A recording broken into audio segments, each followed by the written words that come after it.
one of you. I'm Thom Brennaman filling in for Paul Friction. We had a fun time yesterday. You had a big time lineup yesterday. I mean, my son, the first thing he says to me, he says, Dad, did you check out Paul? He might take your job. Luke! So Luke watched the show yesterday? He was all over you. He said, man, the guy is on his game. Oh, hang on a second here. He said he's on his game. Good. I'm glad he enjoyed it. Yeah, we had some fun yesterday. It was a good show. Absolutely. Casey, Paulie, good morning, man. Good morning. Good to be back with you. Casey, you got all your Reds garb. Does that mean you're headed to the old ballpark tonight? I'm not. I'm just wearing it to support them on Game 1 versus the Mets. Really? That's all. Yeah. I mean, I'm only wearing the hat. What about the Viking hat? Where does that stand right now as far as good luck or bad luck is concerned? Where does that stand? Have you been paying attention to the record? They lost 2 of 3 over the weekend. I don't think it is bad or good because it's like 500. Okay, well, I mean, 500 is an improvement for their overall record. Yeah. Right? Right. So I guess I'm going to wear it today and see if it does anything. Tom, I should point out that we nominated Casey for the Chat Power Rankings yesterday, so he's in charge for the week. So if you see people being overly nice to Casey, I said you got to suck up. I was wondering why he's all over the chat. You got to suck up to Casey this week because he's the one that's in charge of the rankings. So I'm just giving you a little context here for the rankings on the week. I've told people I don't like fake people. He did say that. What does that mean, fake people? How do you mean just because now all of a sudden they're buttering you up a little bit on the chat? Yeah. Okay. I don't want to be buttered up. Okay. Well, I don't know who doesn't want to be buttered up, but that's neither here nor there. We welcome you as always to Off the Bench, presented by United Dairy Farmers. We come your way Monday through Friday, 10 a to 12 p Eastern Time. You can follow us on YouTube/Chatterbox Sports, and always find us in podcast form. Just search Off the Bench with Thom Brennaman, and you're dialed in. Talked about the Reds. They had the day off yesterday after losing 2 of 3 over the weekend to the White Sox, including that clubbing on Sunday afternoon. Now, all of a sudden, the biggest spenders in all of baseball come to town. The New York Mets for a 3-game series. I mean, they spent cash like drunken sailors during the offseason to try and get to the World Series. They haven't won one since before the Reds won a World Series. So with all the cash they're laying out, the Mets come rolling into town with a record of 17-18. Now, in fairness, they've had a lot of injuries, a lot, but 1 game under 500. That spending spree will be on full display starting tonight, right? They went out and signed 2 future Hall of Famers in their rotation, both of whom have been hurt most of the year. Max Scherzer starts tonight against Luke Weaver. Then tomorrow night, what a matchup tomorrow. If you love baseball and you want to go see a game, at least on paper, that has some juice, how about Justin Verlander tomorrow night against Hunter Green? First pitch tonight is 6:40. Hall of Famer Marty Brennaman will join us in a matter of moments to talk about the Reds and their 14-20 start to the year. All right, basketball. I mean, go figure. You just never know. All the stars, LeBron and Steph Curry and Anthony Davis and on and on and on and on, Klay Thompson. But last night, turning in a fourth-quarter performance unmatched by any Laker in a playoff game since Kobe Bryant, a young man named Lonnie Walker IV took over Game 4 of the Western Conference Semis, a 104-101 win for the Lakers, who go up 3-1 on the defending champion Warriors. Walker did not have a single point in the game in the first 3 quarters, and then scores 15 in the final stanza. In fact, Walker had as many field goals in the fourth quarter as the entire Golden State team. Then there's LeBron James. Whether you like him or don't, 38 years young, he played all but 2 minutes of that game last night. 27 points, 9 rebounds, 6 assists. Anthony Davis, a lot of people say the guy can't play well in the big games. He's delivered in this series, had 23 and 15 last night. Game 5 Wednesday night in San Francisco. Elsewhere, Jimmy Butler continues his unbelievable playoff run. He had 27, and it's an unbelievable run for the number 8 seed Miami. 1 win away from advancing to the Eastern Conference Finals after their win last night over New York. Game 5 Wednesday night as well. Tonight, a pair of crucial Game 5 matchups. In the East, you have Boston and Philly. Which Philly team shows up? Which James Harden team shows up? That series at 2-2. Tonight, they're at the Boston Garden. And then there's top seed Denver. They're at home from Game 5 against Phoenix. The Nuggets jumped out, rolled all over the Suns. Chris Paul gets hurt. It's 2-0. They come back to Phoenix, and the Suns win the last two. So it's back on Denver's home floor tonight. Biggest story in town, former UC head coach, now West Virginia head coach Bob Huggins, used an anti-gay slur in an interview yesterday on Bill Cunningham's radio show on WLW. The situation is under review by both West Virginia University and its athletic department. And in NFL news, Trey Flowers left the Bengals yesterday officially for the Atlanta Falcons. Now, Flowers hurt a lot, right? But a critical player in that Bengals secondary due to his physical size and thus his ability to cover opposing tight ends. And the Bengals are facing some big-time tight ends this coming season. In fact, the two very best, Kittle, Kelsey, during the regular season. All right, boys, how we looking here today? I know we got Marty Brennaman coming on in a matter of moments. But, Casey, you're all worked up about this Trey Flowers thing. I know we're going to talk about that after we talk about the Reds. But, you're all worked up today. Well, Trey Flowers. How many games did he play last year? Well, I think I'm not, worked up is a bit strong, but I do think they're going to be missing a very key piece to this defense that really pushed them over the top. I thought Trey Flowers was really good on third down against the tight ends, against the bigger-bodied receivers. He just matched up really well against them. Yeah, he did. I just thought that he would still find his way back on the Bengals roster because there's not really a guy on the team that I feel comfortable with in that role. And obviously, before Trey Flowers came, I didn't know what he would be. But in the Bengals offense, he played really well, or defense, I'm sorry. He played really well in that third down situation. And he was very, he had a lot of big moments. I don't know if you remember the Tampa Bay game. Yep. I don't know, man. I just we'll talk about it later, but there's not really someone on the Bengals roster at the current moment that fits his profile. So a little nervous about that. Casey, is there anything that doesn't make you nervous about the Bengals?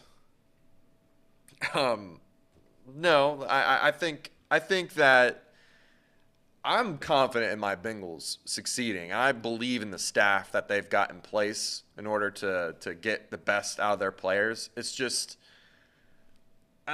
when you lose key pieces here and there, or when you lose Jesse Bates and Von Bell, and then you're just losing another guy on the secondary, it's like, man, this whole secondary is completely different. It's just not even some of the backup guys are going to be the same. So it's just that part worries me. Chad suggests that we trade for DeJuan Jones to play safety.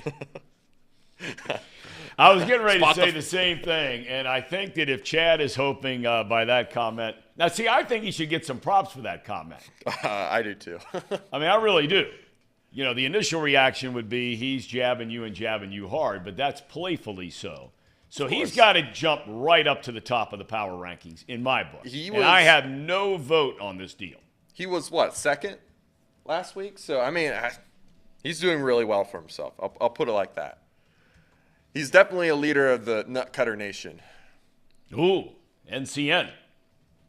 Where's the leader of men? Oh. There we go. Is that Chad? No, that's you. Oh, really? I'm sure you get a lot of people to agree with that.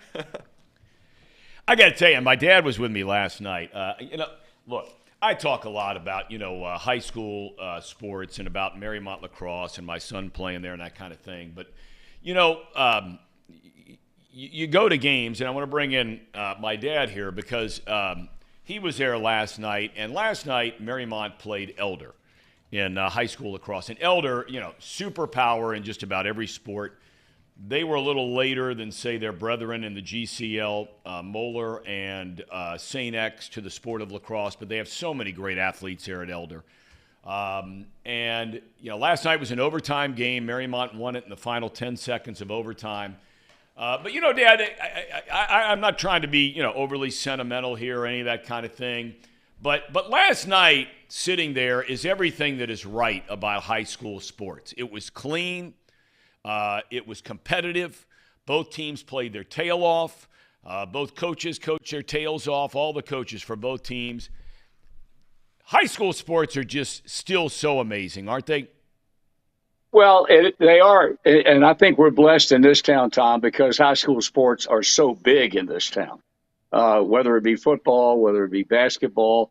For our purposes, and because Luke has had such a great career as a goalie at Marymount, it's that particular sport.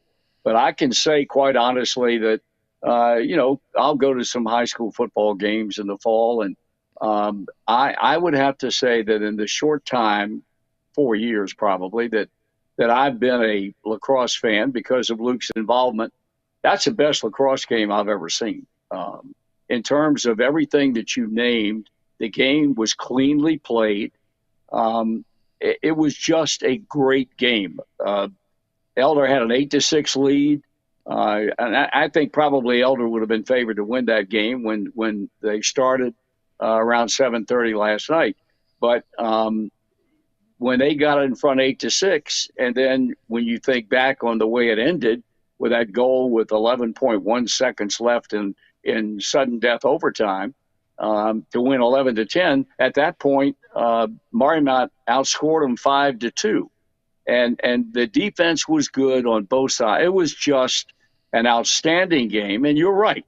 When you walked out of that stadium last night, you had a good taste in your mouth. One, if you were obviously a Marymount fan and you were pulling for them, but even had Elder made the goal that won the game, you would have still had a pretty good feeling about how well the game was played and how, yes, it does exemplify, at least in this town. And I can't comment about other towns because I don't know. I would have suspected the people in Cleveland would say the same thing, or Columbus, Louisville, Indianapolis, whatever the case might be. High school sports are alive and extremely well here in the city of Cincinnati, as they always have been. I reached out. In fact, I was so impressed. And after talking to Luke last night, I reached out to the Elder Athletic Director today, and I said, hey, can I reach your lacrosse coach? And his name is Tim Gruber. And, I just wanted to commend him for not only how his team plays, but the way they play and the way they're coached. And it was fun stuff. All right, let's shift gears to the Redlegs. They lose 2 of 3 over the weekend to a White Sox team that has been ravaged with injuries. We had Steve Stone on the program last week. White Sox end up winning 2 out of 3. The Mets are coming to town now. Before we get to the Mets, I got to ask you, we've seen Graham Ashcraft pitch so well most of the time. We've seen Nick Lodolo kind of like this. We've seen Hunter Green a little bit like this. Is there pause for concern about these 3 guys in your mind right now, or is it just, hey, that's what you get when you get very, very young starting pitchers? I don't think there's pause unless something is going on with 1 or 2 or all 3 that we don't know about. All things being equal, and it is what it is, I think that, every team, and every great pitcher, not to say that these kids are great yet because they're still somewhat unproven, but at the same time, their future is bright if they stay healthy. And I just think they've hit some bumps in the road. Graham Ashcraft, that's the worst start he's ever had, albeit in less than 2 years of Major League Baseball competition. So I would not worry about that. The only thing that bothers me, and I know people say, well, you harp on it. I said, yeah, I do harp on it because I said when the season began, I like what they've got 1 through 3. 4 and 5, not so much. And if those kids hit the bumps in the road that they have obviously had to deal with lately at the moment, then that just compounds the problem that they have with starters 4 and 5. Because if the big 3 can't do it, in a once through or twice through the rotation, and they have these problems getting people out or commanding their pitches, and now you got to go to 4 and 5, then you're really in trouble. And that's the weak that, to me, that and the lack of good defense is is the two biggest weaknesses I think that this ball club has. Even though they're not a very good offensive club, they have next to no power to speak of. But I just think that what's going through what is happening right now relative to Green, Lodolo and Ashcraft, and to a lesser degree, Hunter Green. This is just something that pitchers, whether they're veterans or young pitchers, have to deal with. You know, Dad, the hollering and screaming about getting these young players up here, I got to tell you, I ask myself the simple question, and I know there's a lot more to it than this question if you're Nick Krall and having to make this decision. But, you're 6 games under 500. Nobody's expecting you to do anything. I just can't understand why they just don't go ahead and make the move. Doesn't mean you have to play them every single day.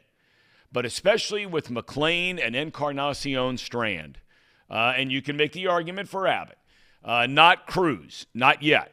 But those two other guys, to me, are guys that look to me like they deserve the chance on this team, in this situation, in this season, to get them up here now.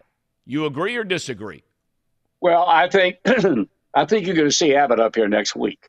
They need a fifth starter next week, and I have a feeling that they're going to dip down to Louisville and bring him up to make his first major league start whenever that fifth starter need comes up next week. Or maybe it's this week. The other guys, here's the problem, Tom, and I don't disagree with what you say, but at the same time, when you say you don't have to play them every day, you have to play them damn near every day, because if you're going to bring them up here, you got to play them. You can't have them sit on the bench. You can't say, well, we're going to start them 3 times a week or we're going to start them 4 times a week. You've got to stick them in the lineup and play virtually every single day. Now, where are you going to play them? If you bring Matt McLean up here, I think he's made 6 or 7 errors. All of them have come at shortstop. He has not made an error at second base. You bring him up here and you plug him in a second. Where is Jonathan India going? What are you going to do with him?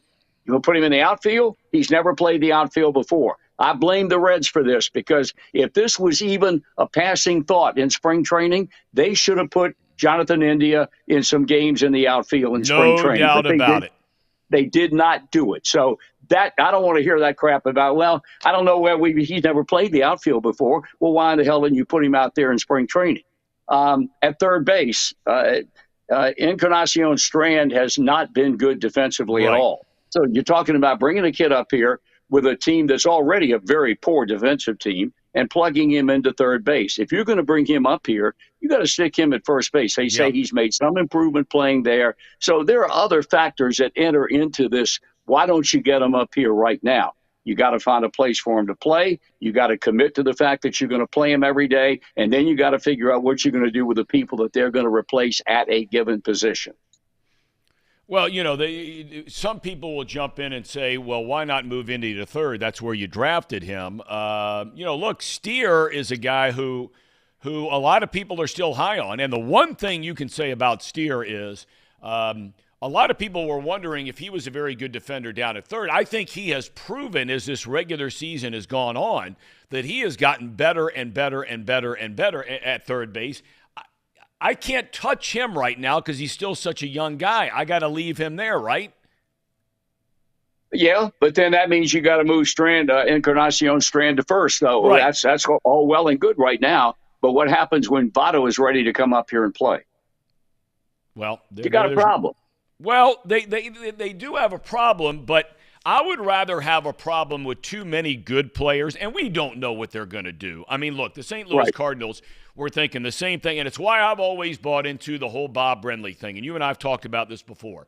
When he was managing the Diamondbacks years ago, and people in the media would ask him about this guy at AAA and that guy at AA, he didn't mean it in a literal sense. He says, but those guys are all dead guys to me. They're not helping the major league club. Okay, so we don't know what's going to happen when they get up here, no matter what kind of billing and hype they have. But I would rather, if I'm David Bell, I'd rather be looking at Nick Krall and saying, hey, do we have that many good players right now that there's no room for these guys? Yeah, we might have some situations and have to do some things or whatever it might be, but the more good players, the better. I agree with you, but you can only play 26. Yeah. I mean, at the big league roster, and before I forget it, you're talking about the steer kid at third base. If they're smart, what they need to do is plug Nick Senzel at third base and leave him there. That's the position that he should play on this baseball team. He has proven he can play it. His defense is good at third base. He's bounced around, I don't know, but I think there have been a combination of things that have really not allowed this kid to become the player that everyone thought he was going to be out of Tennessee when he was picked number 1 by the Reds, bouncing around from 17 different positions and thrusting that at him right out of the chute after he becomes a number 1 pick, plus the injuries, I think have really impeded his progress. He would play third base for me on an everyday basis, and I would try to figure out what the heck I'm going to do with Spencer Steer in the process. The shortstop position, I'm still shocked that they haven't given up yet on Jose Barrero. This young man has, you look at him and his physical makeup is beyond belief. I mean, he has a body that guys would kill for. He's batting .220. He's shown some power, but not enough. And defensively, he's one of a number in that infield that really struggle when the hitter makes contact on a ball hit in the infield.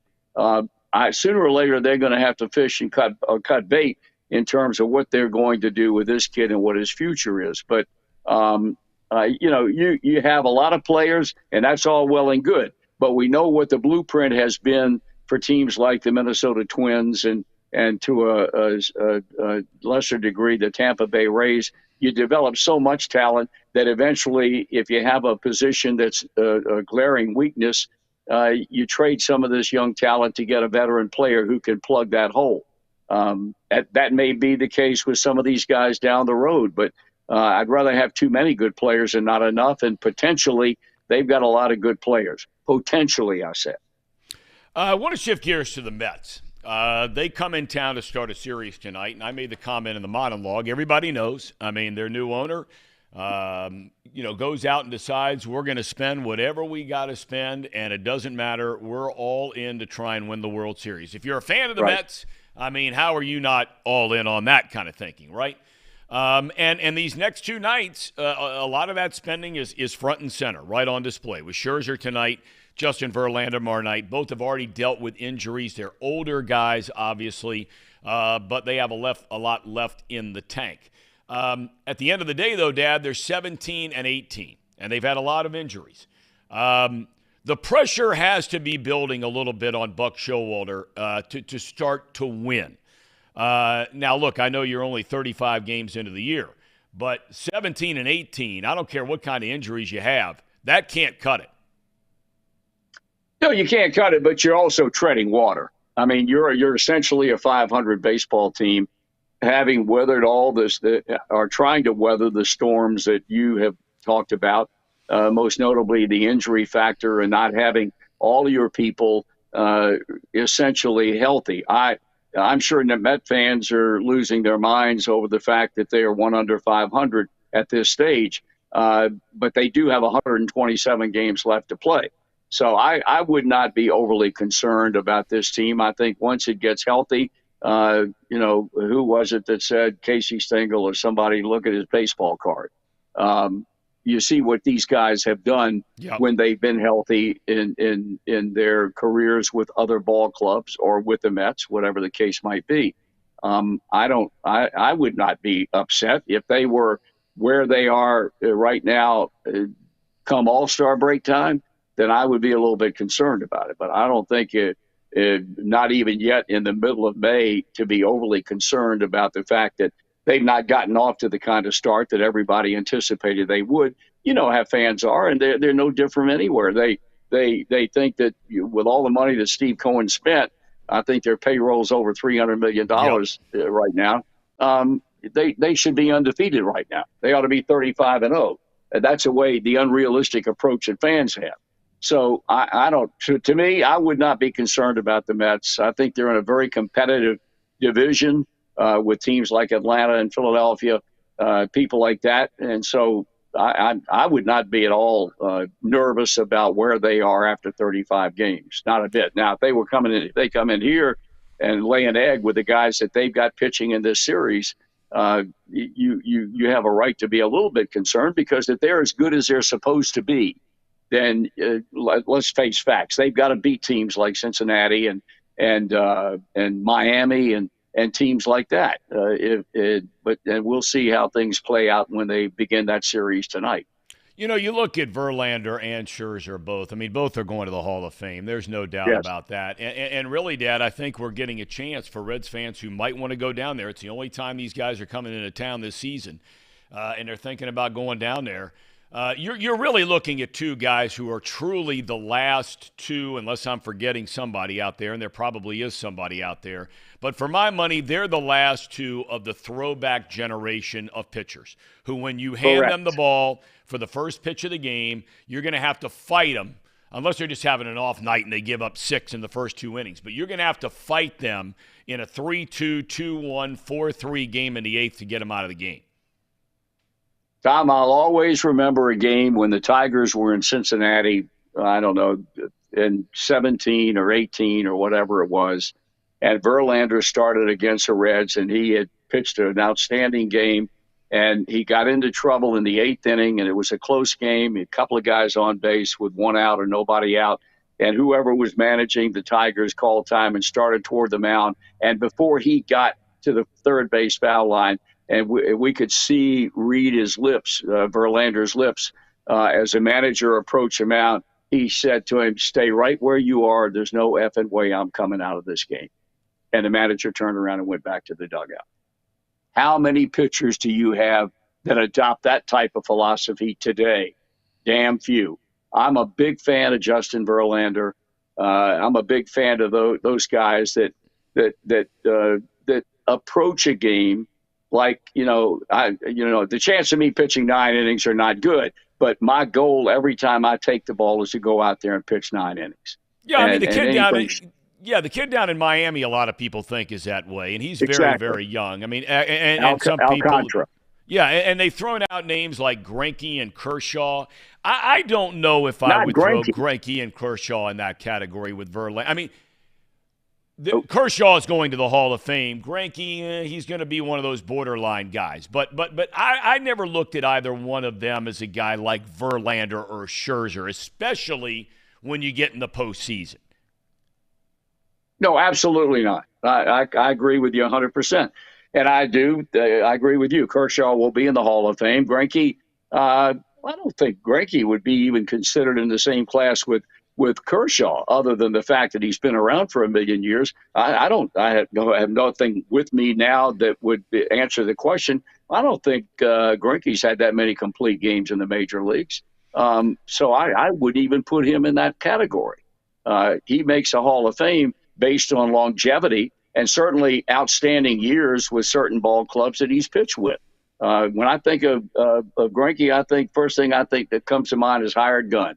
There's no loyalty involved in him at all. I go where the money is. And God bless him for that, but I think less of a player that doesn't spend a considerable number of years, at least one time in his career, with a club, but looking to jump to somebody else as soon as he can get the hell out of town. So, but I know what you mean when you're talking about Scherzer and Verlander. I'm big fans of both of those guys. I got to tell you, I was surprised when I was doing a little research before this interview to ask about some of these guys. I got to tell you, and because most of the time he's been over in the American League in Greinke.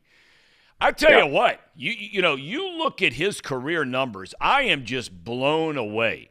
224 wins against 145 losses and a career earned run average at 3.45. I mean, 522 major league starts in an ERA of under 3.5. Those numbers are pretty remarkable. Oh, there's no question. How many teams has he played for? He's played for a lot. He came up originally with Kansas City, went to Milwaukee for a short time, was traded to the Angels for half a year, goes to the Dodgers for 3, goes to Arizona for 4, and then he's been in Houston the last 3 years before signing, of course, to go back where it all began with Kansas City. And, obviously, last year when he did pitch, he pitched well. for a bad team, and he's still out there this year. But my goodness, I had no idea that this guy was almost 90 games over 500 with closing in on 225 wins. That's pretty good. It's very good, but it also makes me wonder, he's been that good numerically. Why is he now with his 7th stop in Major League Baseball? Yeah. If he's been that good, And you wondered about complete games. He has only had 1 complete game since 2017. He's never had more than 1 complete game in a season since 2010, all the way back with Kansas City. He had back-to-back years where he went 6-3. But, we're in a day and age now where every manager's looking at the 3rd time through the batting order and getting them out of there until it comes for guys like Scherzer and Verlander. Yeah. Yeah. All right. Well, I will see you Friday night, Marymount v. Moeller. And Mighty Mo. Mighty Mo, that's right. Mighty Mo. Just ask him. All right. Well, have a great rest of your day. All right, pal. You guys do the same, Paulie. Casey, have a good day, boys.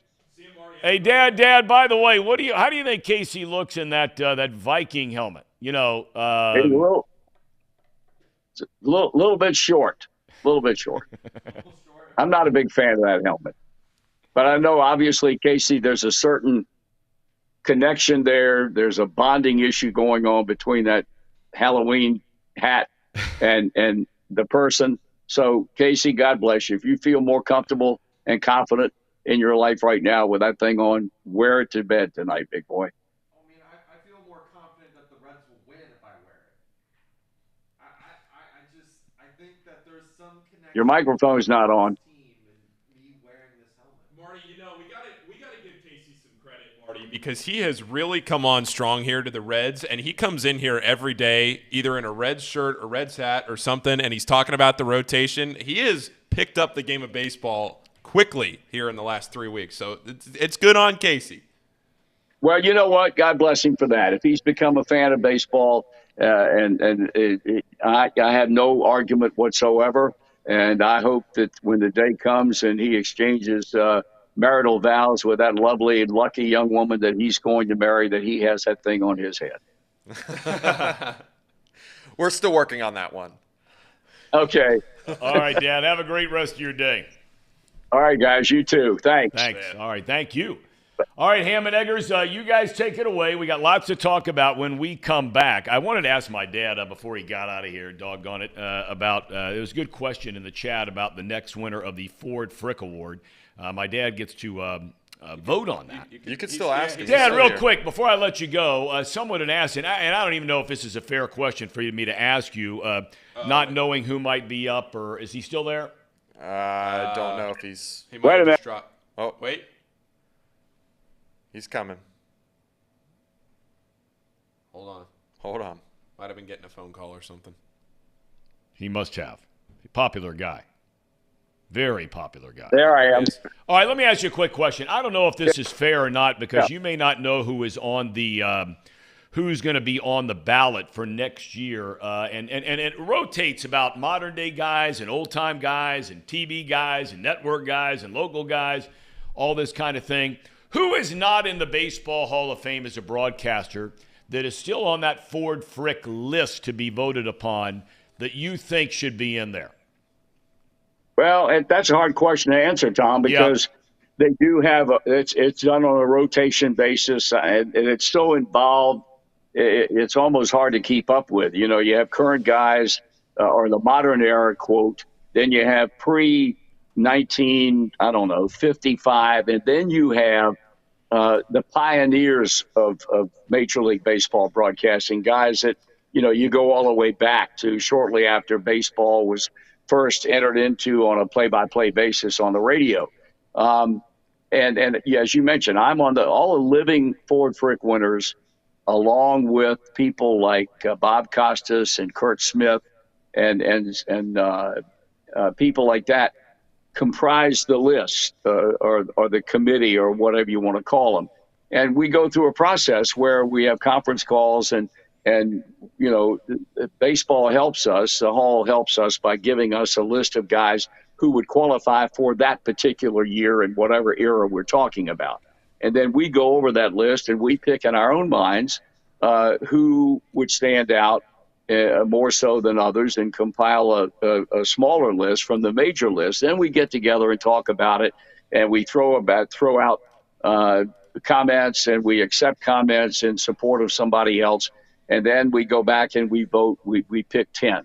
And then we submit that 10 to the Hall of Fame. And they then number how many each of those final 10s from each of the committee members who get the most. And they're the final 10 that you determine who's going to win the Frick Award. And you vote on that final 10.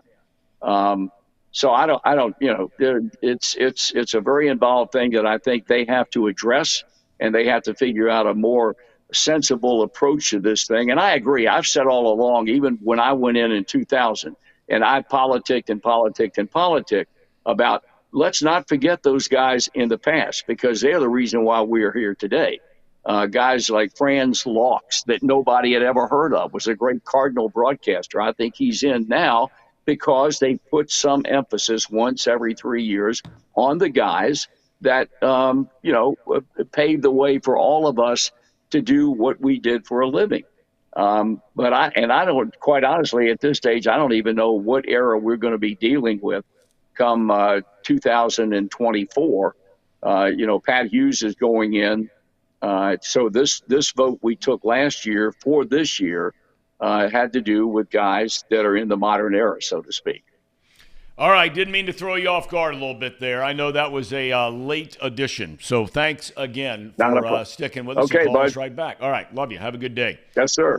All right, boys. Ham and Eggers, take it away. We're going to come back. We'll talk a little bit about the Red Series against the Mets. We'll talk a little bit about Trey Flowers because Casey's down in the dumps. And the NBA playoffs. And don't forget, coming up later on, we have the Tracer at 11:30. Best 30 minutes of television, Tracy Jones. Ham and Eggers, Mr. President, leading in the polls. Take it away. It's that time of the show, the Ham and Eggers. These guys are great. Trust me, I would know. I introduce all the best segments. Talk more about the Bengals here in just a few minutes because the schedule is coming out on Thursday, and the Bengals Report is brought to you by Encore Technologies. Encore Technologies provides IT solutions for a data-centered world with a suite of services from mobile computing to desktop to data center, supporting both centralized and work-from-home computing models to improve. You're supposed to say efficiency and? Well, I just wanted to make sure that we knew what we were improving on both ends. Efficiency and productivity. That's right, Casey. Visit Encore.tech. The path to innovation begins here. There is also a fantastic new premium alkaline water out. We've talked a lot about it lately on the show. We talk more about it. We actually have some stories that we're going to get of why Pawnee water is so superior to other waters, and we're going to nail down all these details. Some of the stories that we heard last week. Don't want to share some of those things without making sure we got all our I's dotted, T's crossed, and everything. But you know what? It's Pawnee water, and it's a brand new alkaline water. It's made right here in Hamilton, Ohio, right across the street. It's natural limestone filtration, unlike the artificial processing that many other brands use. The result is a healthy alkaline water that is also the best tasting water in the world. Casey, you really should have done that Zoom in live. I should have. You should have done that whole thing live. It would have been like a scene out of The Office. The result is a healthy alkaline water, as I said, that's the best tasting water in the world. Visit their website at pawneewater.com. That is PAHHNI water.com, PAHHNI water.com to see where you can buy this great tasting water. Get your coffee from UDF, drink Pawnee water, bet with Betfred, and get your technology solutions from Encore.tech. We have a couple super chats to talk about. Bless you. Whoa. Yes, it is possible for more than 4 strikeouts if the catcher drops a third strike. That's right, Casey. You can have 10 strikeouts in an inning if you want. And then what was the other one? Thank you, mascot. He said bless you. Oh. And then nut cutters for life. Let's go nut cutters. Nut cutter nation. Who said that? Oh, nut cutters. Yes. I saw there was a nut cutter for life Twitter account got created. Followed me yesterday. Followed all of us yesterday. All of you should go follow that account. First fan account for the chat. AJ Worst wants to know if we're getting Pawnee seltzers. It's a good question. I have to ask the guys at Pawnee about that. That's a good question. I'm sure that they are hard at work at making the best product they possibly can. And if that includes seltzers, then I guess that's so be it. Yeah. How about these NBA playoffs? Just night after night after night. They are continue so good. to deliver in a huge way. And yet again, last night, Lonnie Walker, the Lakers, LeBron, is 38, still getting it done. Love that the Lakers are winning this series. I think it's fun. I think it's good for basketball. We're seeing this series. It feels more competitive than it is at 3-1 if you're just looking at the series lead. But it's a fun series. It really is. All these series have been really good, if you ask me. There's a couple of bad games here and there, but yeah, for the most part, it's been very, very great. Very, very great. Saturday wasn't great. But other than that. Tom? What's so funny, Tom? Your thoughts? I just saw some of the chat stuff's just unbelievable. I mean, it really, really is. It's just I give a lot of credit to a lot of you guys. Great sense of humor. Little demented. Got some issues out there. But, back to the NBA playoffs here for a second. You brought it up, Paul. Let's start with where we are in each of these series, okay? Rarely do you see what happened last night out of just a role player, right? I mean, the NBA is a league of stars. You could say every league is a league of stars, but they really rebuilt the league back when Bird and Magic and Jordan and those guys were coming up, and you had those incredible rivalries, the Pistons and the Celtics and the Lakers, and you had all this stuff with 76ers to a slightly lesser extent. But you had all these different great players, Dr. J, and on and on and on. But they've continued to build their league through the stars.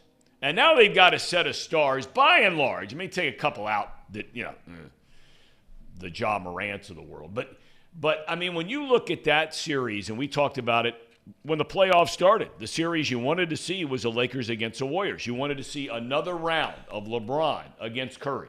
And Curry's gotten the best of LeBron through the years. In fairness to LeBron, Curry had better teams than LeBron. LeBron beat him one year in the playoffs. Curry got him the next two. And now the Lakers are up 3-1. But I just find it amazing. And Paul, you watch a lot more basketball than I do, but I've been watching basketball my entire life, and I love the game of basketball. It is just so rare that a guy like Walker last night would even be getting the ball to shoot the ball in the fourth quarter of a game like that. You know what I mean? Yeah. I mean, you could tell the way the quarter was going. He kept building confidence. I can't remember which broadcast. I don't know if it was Brian Anderson. Somebody made the comment. It was kind of the same way with Austin Reeves, too, the Laker point guard, that had a slow start, wasn't having a great series. He was averaging 9 points a game in the first 3 games of the series. And then last night went for almost 20. I don't know if he got 220. I know he was around 18 right toward the end of the game. But LeBron gets him into the rhythm. Reeves starts heating up, starts scoring more. Lakers just look good. They look more diverse from their scoring options. Yep. Anthony Davis is still not the performance that they really needed out of Anthony Davis. Not as involved as he probably should have been, but they still won the game, and that's important. Well, 23 and 15 ain't bad. It's not bad. 23 and 15 is not bad, especially that rebounding number. But when you're talking about somebody who's liable to go for 30, 35 plus, as he's done in this series, consistently in this series, I'm wondering if the Lakers would want him more involved than 23 and 15, as crazy as that sounds. On the other side of the coin, you look at Golden State, and here's a team that with Steph Curry, Draymond Green's been around there during this whole unbelievable run, borderline dynasty. Klay Thompson has been there, who's had to come all the way back from serious injury, still an outstanding player. And they bring in some young guys, Poole and so forth. But with all that experience, That team wilted in the fourth quarter last night. They wilted. Well, and then what was Draymond Green doing on that last possession? He leaves his feet and throws the ball right to the Lakers. Yeah, I mean, whether it was, and look, everybody can have a foul up, but remember early in the last series when they didn't have a timeout left, Golden State, and Curry calls a timeout, right? And all of a sudden you give a chance. The other team gets a ball, they go to the free throw line, you give them a chance to win the game, which they did not do. They missed the final shot in that game against the Kings, a series that went 7 games.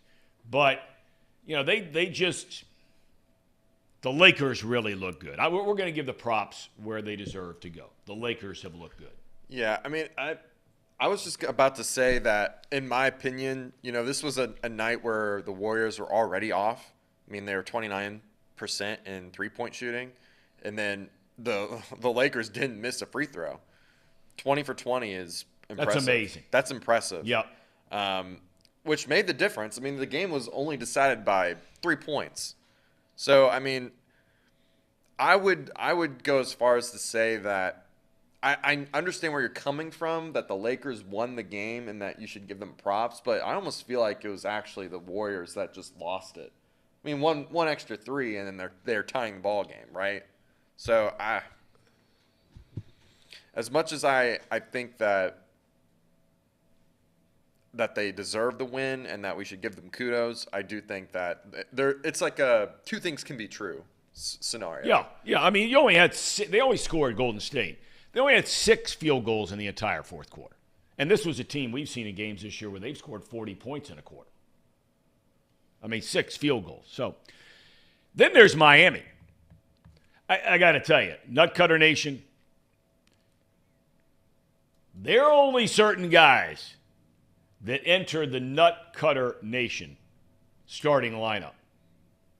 And I'm telling you, maybe number 1 on that list is Jimmy Butler. That dude is a player. I like Jimmy.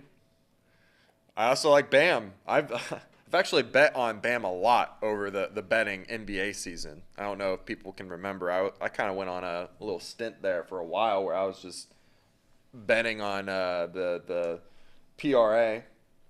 You did? On Bam a lot. I really love the trade for Kevin Love. He's a role player, but, I liked a lot of what the Heat did in order to make a push here. Thom, what are the requirements for the starting lineup of Nutcutter Nation? Listen, you got to be a guy. And look, I don't agree with a lot of the things LeBron James might say, but he's entitled to say them. And that's the one thing about this show. And we talked about this before we went on the air today. There was going to be a chance in the chat today, okay, because of the Bob Huggins thing, that there was going to be all kinds of stuff in here, and we were talking about, are we going to just, ban that kind of stuff in the chat? No, we're not. We're all about the free speech stuff, okay? Say whatever you want, okay? You want to go out and you want to be mean, you want to hate people, you want to be nice, you want to, whatever, that's on you. Not me, but you're not going to be banned on this show. But we get to, or unless you've banned somebody already, Casey. Did I miss something? Because the PB's Ghost is in here saying that you're all over his case. His or her case. I don't know who that is. I didn't ban PB's Ghost, but Nathan, who is my father-in-law, banned him because he was disparaging soccer. And there will be no such talk of disparaging You're soccer. starting to ban people who say they don't like soccer? Well, Casey's not. Are you kidding me? Better. Well, inadvertently, I'm not the one doing the banning. But my party, my loyalist party, is following through for me. Better watch your disparaging comments about soccer, Thom. Yeah, I better. You know what? Maybe I should be banned. I mean, hell, in some circles I am already. But back to the LeBron thing, and you asked the question. Look, just being 38 years old and knowing the second that you step on the floor, whether it's a regular season game, whether it's a playoff game, and this is in any sport out there, but we're talking about LeBron James, and you asked a prerequisite for Nutcutter Nation. Who's in the starting lineup, right? Right. When the LA Lakers walk on the floor and they come out of the locker room to do their layups when the game is maybe 10 minutes away from getting started, right? They've been out already, but now they come out and everybody's sitting in their seats. I guarantee you 95% of the eyes are all watching LeBron James. Is that fair to say? Just watching him go through the layup line, right? Whether you've seen him one time in person or whether you've seen him 10,000 times in person. All eyes are on LeBron James.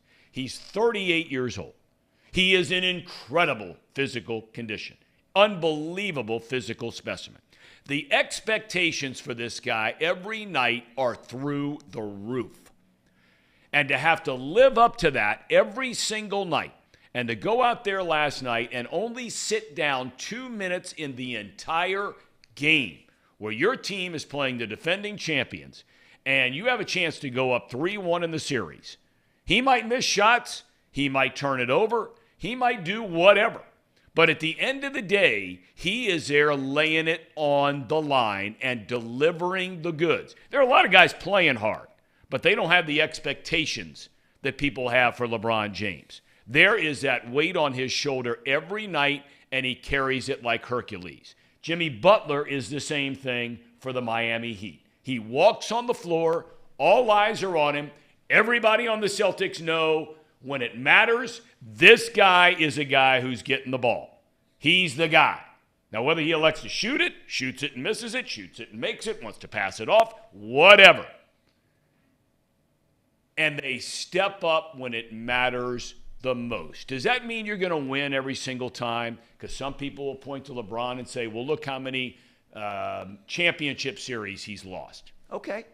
All right. That's fair. But, I mean, can you guys imagine what it must be like every night? And, look, he's paid $1 gazillion, okay? I'm taking that out of the mix. I don't care what kind of money he makes because, in my opinion, he can't make enough for what he's done in LeBron James I'm talking about. But can you imagine the expectation level of that guy every time you put on a uniform and put your sneakers on and walk on the hardwood? Unbelievable expectations for a guy that has been touted as the greatest of all time, right? What LeBron does, to your point, Tom, night in and night out, performing at the level that he has performed at. And I know the argument with him and MJ, when you look at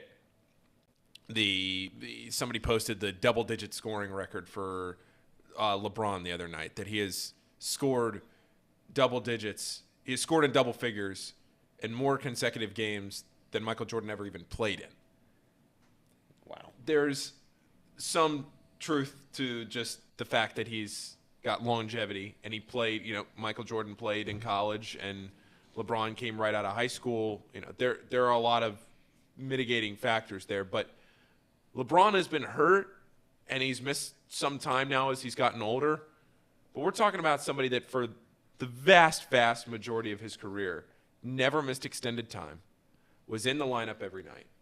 Just and I'm so tired of people saying that he isn't clutch. I think that argument has died down because that was a lazy argument a few years ago, but I think that's kind of calmed down. It seems like every time, whether he's the one actually going to the basket, I know last night he missed that three, but the Lakers won. He made the winning plays when they needed to be made, finding open guys, whatever it is.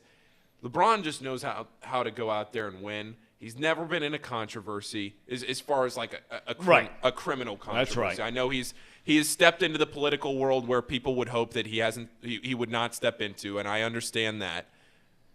But he's never really been mired in any kind of major big controversy. Yeah, and in fact, he's done a lot more good. Way more good. I mean, the school he opens in Cleveland, the stuff he does for people all over the country is fantastic. If you don't like LeBron now, you're just a hater. Like there's nothing you don't have anything. You're either a LeBron or a Michael. You're a Bulls fan. You're from Chicago and you're a Bulls fan. And you're a big Michael Jordan fan. But even if you're a Jordan fan, like I personally am if you want to talk about like the two of them, I'm a LeBron guy. I don't hate Jordan. And I'm not trying to get into the LeBron and Jordan debate here. That's not at all what I'm trying to do. I'm just pointing out that, like as Mousecop says in the chat, the LeBron haters are running out of excuses if they haven't already. And the excuses that they come up with now, they're tired. They've been worn out. It's like arguing Xavier in Cincinnati, and Xavier fans say that UC's championships came in the 60s, and then UC fans say no Final Fours. It's like we've all heard the same thing. Yep. Let's think of something new, but nobody can think of anything new. Let's just move on and accept the fact that LeBron is one of the 2 greatest basketball players of all time. And the fact he's still doing it at 38, that's the whole point of what we're talking about here. What's crazy, and kind of what you were asking us before, is like that expectation of every game performing. And he just manages to do so. And wait, I'm sorry to cut you off. Steve Ross. Jordan never lost a series in the finals. James has lost multiple finals. Yeah, but go back and look at how many times Michael Jordan lost in the first round. Up until 2 years ago, LeBron had never lost in the first round. Well, now, in fairness, I was living in Chicago in those days, and, I mean, this was before Pippen came along and Horace Grant came along and some of these guys that he played with. I mean, Jordan was the whole team. So is LeBron. LeBron's playing. What about Pippen? No, I said those opening round losses were before Pippen got there. Yeah, but go back and look at that 2007 Cavs team that LeBron took to the finals. That team had no business being in the playoffs, and he single-handedly. Fair I mean, enough. they got killed. But they weren't playing. They weren't playing. I mean, again, now you got to try to. And I hear what you're saying. It's a valid point. But you got to look at who they were going up against at that point in time. I mean, Jordan's team, when he was there before Pippen and Grant and all those guys came along that I mentioned, Steve Kerr, many others, Bill Wennington, on and on and on and on, Tony Kukoc, they were playing the Detroit Pistons. Yeah. Of Bill Laimbeer and Isaiah Thomas and, I mean, Joe Dumars, right? And they're playing the Boston Celtics with Larry Bird and all. I mean, I don't know who the champion was in 2007, but they weren't the Pistons or the Celtics. That was the Tim Duncan, Tony Parker, Manny But that would Ginobili, be the finals. You weren't playing them in the first round. Oh. You're saying that's who they lost to that year. I'm saying, yeah. LeBron got to the finals and they lost the Spurs. Yeah, and that was a great team. 3 Hall of Famers, right? Parker, Duncan. Manu Ginobili. Then 4 Hall of Famers. Well, who's the? Robinson. David Robinson. Oh, yeah. Right? Wasn't he on that team? Was he on that team? I don't remember. Oh, if he's San Antonio, it had to be David Robinson. In 2007? Yeah. I would think. Take a look at that. I'd have to go back and look. Yeah, I'd have to take a look. Mouse Cop would know. I know Mouse Cop's a Cavs fan. Okay. He would know. Let's see. I agree. Okay. The one comment on here is what I agree with the most. AJ, comparing the two is tired and pointless. Let's just be thankful that they existed and that we were able to watch them. If anyone was able to watch LeBron or Michael Jordan. David Robinson wasn't on that. That was Parker, Duncan, Ginobili. Bruce Bowen was on that team. Okay. Michael Finley. Yeah. Robert Ory. Yeah. Robert Ory. Yep. So Robinson must have just been gone. Boy, what a player he was. That's a guy I'd love to get on the show sometime. I mean, our chances are probably slim and none. Yeah, Robinson retired in 2003, so he'd been gone a few years. He was. Yeah. Okay, this takes us directly into and talking about expectations, okay? And you asked about Nutcutter Nation, who's in that starting lineup. Now, again, this isn't hating, okay? But this is the difference between a guy who's going to the Hall of Fame and 2 guys who are going to the Hall of Fame. Okay, they're both going. LeBron James, and in this case, James Harden. Phenomenal player, right? Phenomenal player. I mean, he's unselfish. Yep. He'll give the ball up. He's an outstanding passer, one of the great scorers in the history of the league. No 2 ways about it. But just look at this series alone. He's had 2 great games and 2 terrible games, right? That's not to say a guy has to play great every night. But doesn't it just seem like when you're going to separate yourself from being in the starting lineup of Nutcutter Nation, there are enough off nights at nut-cutting time. No. Right? You can't disappear. And Harden has disappeared. Mm-hmm. So This series, meanwhile, Boston and Philly. How do you see this one going? They're 2-2, Game 5 tonight at the Garden. Is Joel back? He's playing, isn't he? Is he back yet? I haven't playing? specifically. If he's playing, I really want to see them win. I really do. I don't know if they can do it, but I really want to see them win. Yeah, I'm all about the Sixers here. I'm all about the Sixers. You think the Sixers are going to win? I want them to win. Why? Because I think that the Sixers deserve to get paid off for this process. Trust the process, Tom. I think that Yeah. I think it deserves a payoff, and it's a fun team to watch. When Harden is on, he's really good, and he's a lot of fun, and kind of the same with Embiid. Yeah, and plus, I'd like to see Harden have a chance to win a championship. So would I, yeah. Has he made it to maybe once? Was he was on that finals team with the Thunder. What is it that you guys like about Harden, personally? I'm not saying that there's not a reason to not like him. I'm not saying that. I'm just saying I've never found him to be a warm and kind of fuzzy guy. Not that any of them are for that. But when I look at LeBron, like I said, even though I might disagree with a lot of things he thinks and feels and speaks about, but there's a lot to like about LeBron James, right? Family man. There's a lot to like about Steph Curry, right? Yeah. What is it you like about James Harden? I mean, I guess I wasn't coming from a place personally where I like him, as a person. It was just more so that I think players at his level, and you could argue that maybe he's had an overhyped career, but I still think he has had a good enough career that he deserves a chance. A player like him deserves a chance at some point in their career to really compete for a title, because that Thunder team back in 2000, whatever that was, 11 or 12, where they lost to LeBron and the Heat, that team never stood a chance. And I would like this Sixers team, if they got to the finals, would compete for a title. Yeah, and it's one of the players that if he were to win a ring, then there's not really an argument for like, oh, he was such a great player, but he didn't win anything, so we got to keep him out of the Hall of Fame. And I don't think that's necessarily fair for him. I mean, there was times on a terrible Rockets team where he was just dominating people. Just dominating. Well, he's also a shot getter, though. Like, he's just going to chuck. He's somebody that's going to get his stats up. So some of that you got to take with a grain of salt. But still, yeah, I do think I lean more toward wanting to give Harden a shot here with a legit team and a title. But look, Harden's a polarizing guy. A lot of people really don't like him. A lot of people think that his career has been extremely overvalued. I'm not sure I can make a real legitimate argument against that. But when he's been on teams like this and when he's played to his strengths and his role and really stepped up in big moments, he's a fun guy to watch. And I enjoy watching him play on good teams and dominate in games. And that's what he's done a couple of times in this series. Jimmy Butler, meanwhile, now there is a guy that when you watch him play,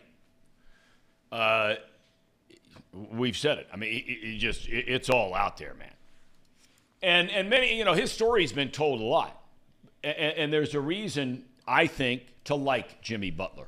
The stuff that this young man has overcome in his life and the way he grew up down in Houston, Texas. I'm not going to sit here and give you all the details, but go look him up. Go look up Jimmy Butler's story and the way this guy grew up. And even through high school, after he'd been kicked out of his own house, right? And abandoned by his family, to get to a junior college because nobody wanted him, to get to Marquette after the junior college. He went back and finished his degree at Marquette while he was there. Has come through extraordinary injuries since becoming a pro, right? And, I mean, the guy is just – everybody has a story, right? And stories can take you in different directions about people, where they did this and all of a sudden they went off the reservation a little bit, but then they come back. You hope they come back, right? And then some people, sadly, they drift off the reservation and they never come back. But whether it be through circumstances they created or circumstances that they had no control over. But a guy like Butler, the intestinal fortitude that he has shown in his life is just, I mean, he is the polar opposite of LeBron James as a high schooler. LeBron James was on the cover of a Wheaties box in high school, right? Yeah. I mean, Jimmy Butler probably didn't have enough money to buy a box of Wheaties when he was growing up in high school. And for both of those guys to be where they are now, mind-boggling. All right, Suns, go ahead. No, go ahead. Well, let's finish the NBA first. All right, real quick. Where do you think they are now? Because I think the other series that is so intriguing is Suns v. Nuggets, right? Yeah. Let's get Chris Paul a title. Just finished talking about Harden. He's not even playing. Let's get Chris Paul a title. Yeah, but Nah. It ain't happening. It ain't happening. Nuggets are going to win this series, right? Well, I mean, I don't think they can lose at home, do you? Denver, I'm talking about. Yeah, I think this is Denver's series to lose. Even though it's tied, I think it's Denver's series to lose. that's if Jokic doesn't get Yeah. suspended. Did you see that about Matt Yeah. Ishbia? Yeah. That was a wild scene. It was. I thought it got really blown out of proportion. Didn't you guys? yeah, it was a little, but I mean, it wasn't like. Well, and then how about them kicking out that one fan that came up and like barely touched Jokic? Yeah. Just because they have to kick somebody out. They can't just let that whole scene go That's without. right. You're so right. they have to kick somebody out. Yep. So they get the one poor guy that comes up and just like sort of like gives a little tiny shove to Jokic. Yeah, well he's out of here. Everybody else, nah, we're good. But the thing that I liked was the owner of the Suns, and you got to remember now, okay, the Suns franchise, and I used to live out there. The classiest, best boss that I have ever had in my life was Jerry Colangelo, who was a former star basketball player at Illinois going way back, became the youngest general manager in the history of the NBA with the Phoenix Suns, left the Bulls organization, went to the Suns, gets out there as a GM, right? Ends up getting part of the ownership of the team when they went through their drug scandal in the 70s. He takes over controlling interest of the team ultimately, and then builds this empire in Phoenix as the city is exploding. He buys the Arizona Diamondbacks. He was my boss there. But he is considered, if there's a Mount Rushmore of basketball executives, I'm not so sure that Jerry Colangelo's face is not on that Mount Rushmore before anybody. He's been the head of USA Basketball, just retired last year, hired Mike Krzyzewski to be the coach of Team USA after going through years of getting their tails kicked, right? I mean, this guy is class personified.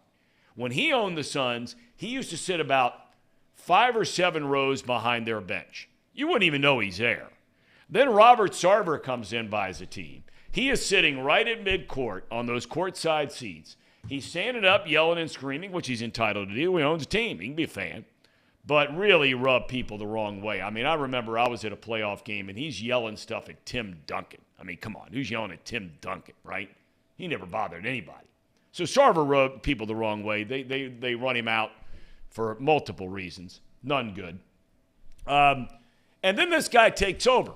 So where does he sit? Did you see where his seats were last night? Guy could be sitting at midcourt, right? Owns a team. Now he's sitting in the front row, but he's down there in the corner. And I love the fact that after all of that happened, he came out and said, look, for anybody that's thinking about this guy getting suspended for a game, no chance that should happen. That was a big league move, I thought. Yeah. Yeah, he tweeted and said, yeah, Jokic, there's no way you can suspend Jokic for that. I don't know why Ishbia felt the need to hold on to the ball. And if he doesn't touch the ball or if he just lets the ball roll back onto the court, none of that ever happens. It's kind of a weird move. But, yeah, I mean, I think it's kind of a nothing burger here. Just let it go and move on, and no suspensions, no punishment. Just a weird thing. And something that people will remember, but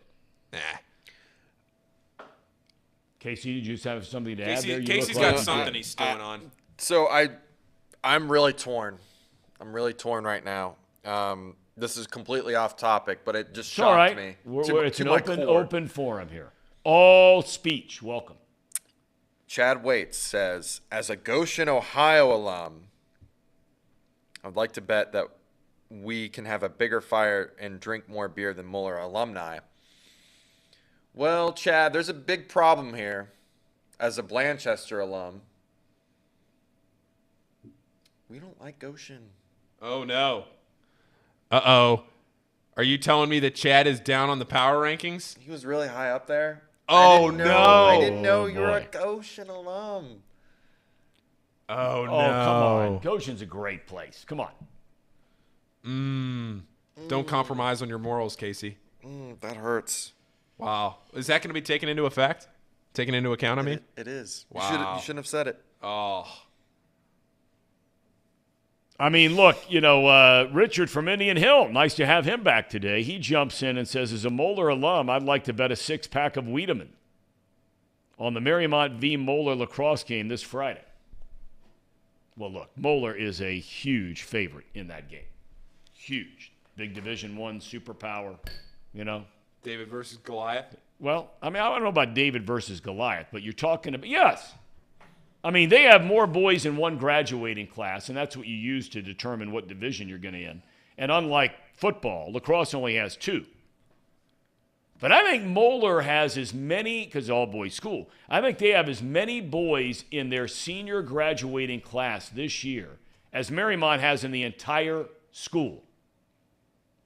9th, 10th, 11th, 12th grades combined. So perhaps David versus Goliath. Oakley greater than Indian Hill, says Sir Boy Wonder. Sir Boy Wonder's a big Oakley guy. He is a big Oakley Speaking of Sir Boy Wonder, he's also a big Ohio State guy. And speaking of Ohio State and LeBron, Bronny James going to USC, not going to Ohio State. So he's going to go out there and play with one of the best players in the class of 2023, Isaiah Collier, who chose USC over Cincinnati. And he's also going to play alongside Boogie Ellis, who's going back to USC for the year. So that's going to be a stacked USC team next season. Thoughts, Thom? You know my thoughts on this. I do know your thoughts on this. You know my thoughts on it. But you know what? And my son Luke, I mean, he was the one when I made the comment last night. I just said, I cannot believe LeBron's kid's going to SC. He's like, what do you mean, Daddy? He's lived there the last 4 or 5 years of his life. He's going to high school out there. He likes it out there. He can play down the street from his dad, right? Yeah. Right? Oh, yeah. Dad can come watch him play every game, or a lot of games anyway, not every game. There'll be schedule overlaps, college and pro. But, I wish he'd have gone to Ohio State. His dad has said if he would have gone to college, he was going to go to Ohio State. But I get it. I totally get it. Don't you? Oh, yes, 100%. How does USC draw in basketball? Do you know? You have any idea? I mean, I watch not all their games. I watch a lot of their games. Decent. I don't know what their average attendance number would be, but they got a good facility. I've never been there. On TV, it looks like they have a nice facility. Yes, it's relatively new. Yes. Yes. It looks like they have a nice facility. I don't know what practice or anything like that. I'm not going to get in the weeds there. But the actual arena that they play in looks nice. They're I don't get the impression that Bronny is a one and done unless he really has a great freshman season and then some NBA team just purely wants him so that they can get LeBron too. But he's not a one and done talent. We're talking about somebody that's a top 40 recruit, but it's not like he's Isaiah Collier, guy he's playing with. Collier is a stud.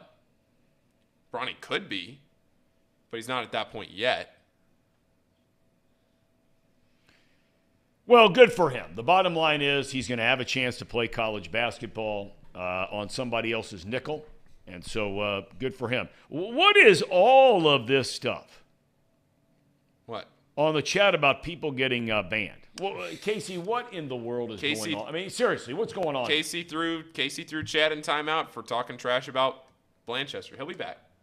But Casey wielded that hammer yet again. There's no way, Casey, you did that. Casey wielded the hammer. He said Blanchester Athletics was terrible. We didn't ban him. He didn't ban him, but I am. Speech. You see my hand? I'm shaking over here. We're all about free speech.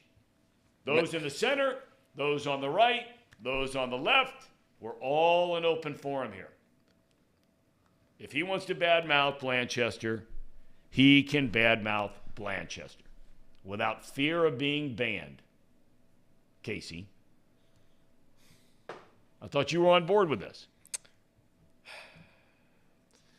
I do have the screenshot still on my desk on my laptop here from when Casey banned AJ Worse. I have the original screenshot from a month ago because I knew things would spiral.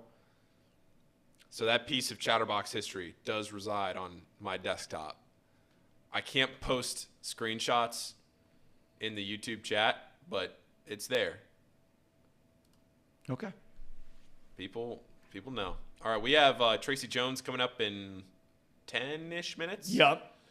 So what did you were getting ready, wanted to go back to something else. Was it Bronny? It was Bronny. Is that where you wanted to go? Because we were talking about the Lakers. I finished up the NBA. Yeah. Okay.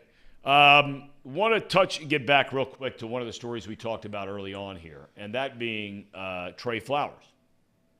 Right? Yep. So we always ask the question on this show. Now, I don't know because I'm not a defensive coordinator and never will be. I don't know how important Trey Flowers was to Lou Anarumo and his defensive scheme at the end of the day, okay? If they had to make a big play on a 3rd and 6, okay, and the other team's best pass catcher is a tight end, the importance of having Flowers on that guy to stop that 3rd and 6 or 3rd and 7 or whatever. Now he's gone. Casey, I turn to you because you are all Bengals all the time. Is this really a big blow? I would say that it's not a huge blow, but it's bigger than what people will make it out to be, mainly because of his role on this team and what he was asked to do. I mean, he was asked to cover Mark Andrews. He was asked to cover Travis Kelce. I mean, there's a lot of guys that now those snaps are gone. And it's not like it's completely going to change the look of this defense. Don't get me wrong. But for what they were asking him to do, he did very well. And when he was on the field and doing those responsibilities, you always felt like he was going to do a pretty good job because he had just shown time and time again that he was pretty good at that. And I don't know. It's not a huge loss, but I think there's not a person on this team currently that fits his measurables in terms of size. You know, he's like 6'2", 260, almost more like a linebacker. I think he's like 210, right? He's built like a safety almost, right? 6'3". Yeah. And he had some pretty long wingspan. Was able to, whenever Kelce or Andrews would box someone out, he could reach around. Like he had the length to not let that affect him as much as it would other people. 6'3", 205. 205. Go ahead. And so he's just, I think that's going to be something that we miss. I don't know if someone's going to be able to fill in that role as well as he did. He was also a pretty physical presence in the run game too. Don't get me wrong. He was a pretty good run defender. But I think we'll miss him a little bit because It's just another guy in the secondary gone. It's just another guy that you got to train up in that position and in that role that,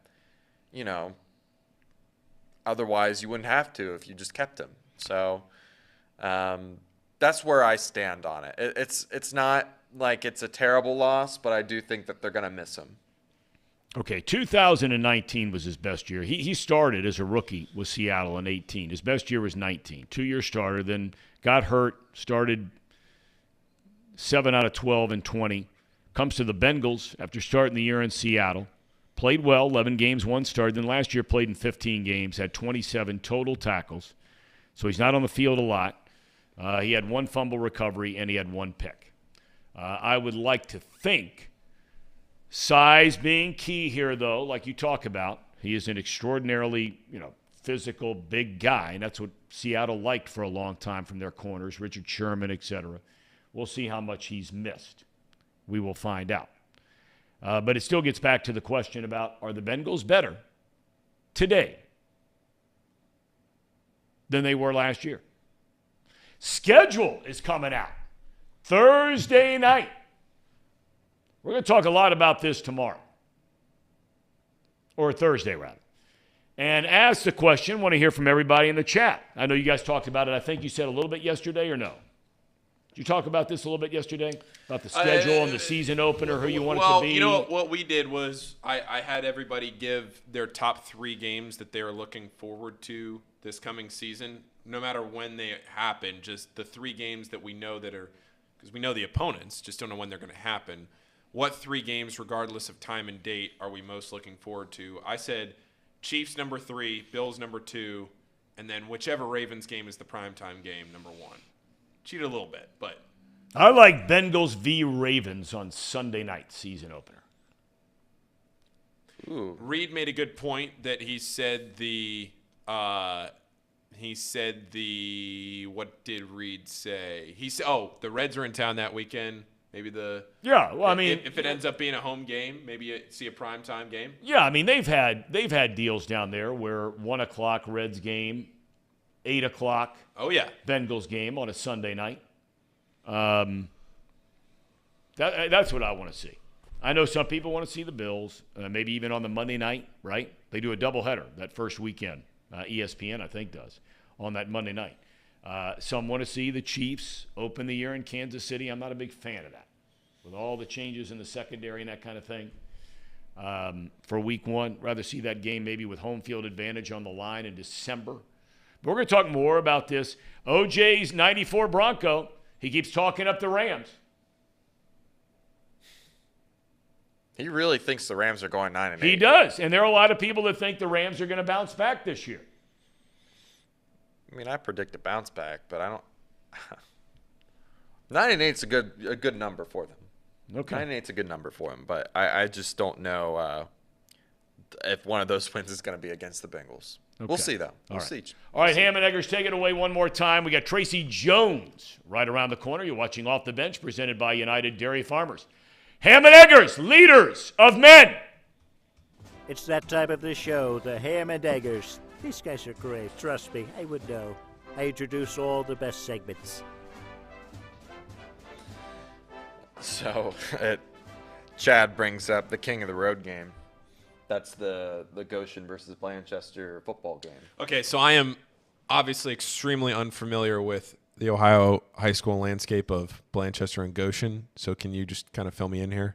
We don't need to spend too long on it, but just what do you want to know? The history behind the? Oh, I just mean this is just a rivalry. Is this? Yeah, it's a rivalry game. We actually have I'm pretty sure there's a trophy involved. Chad, you can correct me if I'm wrong, and Thomas, if you're in here, there is a trophy that you win for the King of the Road game.